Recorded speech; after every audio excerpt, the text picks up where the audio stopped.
केंद्रीय वित्त मंत्री निर्मला सीतारमण ने कहा है कि सरकार ऐसी व्यवस्था पर काम कर रही है जिसके जरिए एक जगह हुए केवाईसी को अलग अलग वित्तीय लेन देन में इस्तेमाल किया जा सकेगा। हर बार हर जगह के लिए केवाईसी कराने की जरूरत नहीं पड़ेगी। अभी तक जो व्यवस्था है उसके तहत बैंकों में अलग केवाईसी की जरूरत पड़ती है, इंश्योरेंस के लिए अलग और वित्तीय लेन देन के लिए अन्य कामों के लिए आपको अलग से केवाईसी कराना पड़ता है। सर, सिंगल केवाईसी कैसे काम करेगा?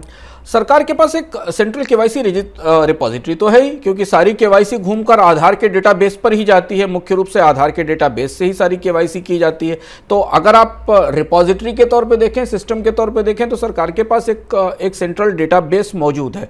केवल अलग अलग जगह केवाईसी को रोककर एक जगह लाने के लिए सरकार को उस रिपॉजिटरी को अपस्केल करना होगा और जितने स्टेक होल्डर्स हैं, जहां जहां हमें अपने कारोबार करने के लिए नो योर कस्टमर की शर्तें पूरी करनी पड़ती हैं, चाहे वो बैंकिंग हो, चाहे इंश्योरेंस हो, या म्यूचुअल फंड हो, या कोई भी ट्रांजैक्शंस हो, यहाँ तक कि मोबाइल वॉलेट के ट्रांजैक्शन हो, उन्हें एक जगह लाना होगा। और ये एक महत्वपूर्ण सुधार आने वाले समय में होगा। और दूसरी चीज ये कि अगर एक बार, वित्त मंत्री ने स्पष्ट रूप से कहा नहीं, लेकिन एक कानून में बदलाव करके सरकार को इसमें नोटिफिकेशन जारी करके बताना होगा कि प्रक्रिया काम कैसे करेगी, कि क्या अगर एक बार आपका किसी एक वित्तीय सिस्टम में केवाईसी हो गया तो वो सारे सिस्टम्स के लिए केवाईसी मान लिया जाएगा।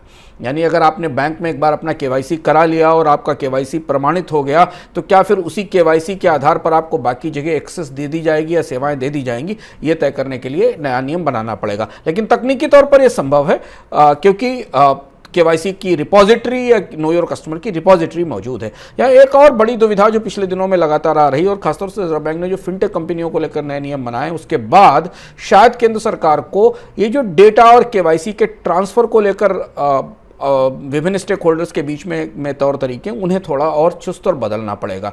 क्योंकि अभी एक कंपनी दूसरे कंपनी को जो इन्फॉर्मेशन शेयर करती है, एक कंपनी दूसरे बैंक से जो लेन देन करती है, और जो सेंट्रल रिपॉजिटरी में डिप करती है आकर डेटाबेस में केवाईसी के लिए, यहाँ डेटा की सुरक्षा का, यहाँ पर निजता की सुरक्षा की एक बड़े सवाल है। और भारत में अभी फिलहाल डेटा प्राइवेसी का बिल जो संसद तक आया था वो आगे नहीं बढ़ पाया है, उसे वापस लिया गया है। तो ये जब सेंट्रल केवाईसी की व्यवस्था बनेगी, उसमें डेटा प्राइवेसी कैसे सुरक्षित की जाएगी, सरकार को ये बात सुनिश्चित करनी पड़ेगी।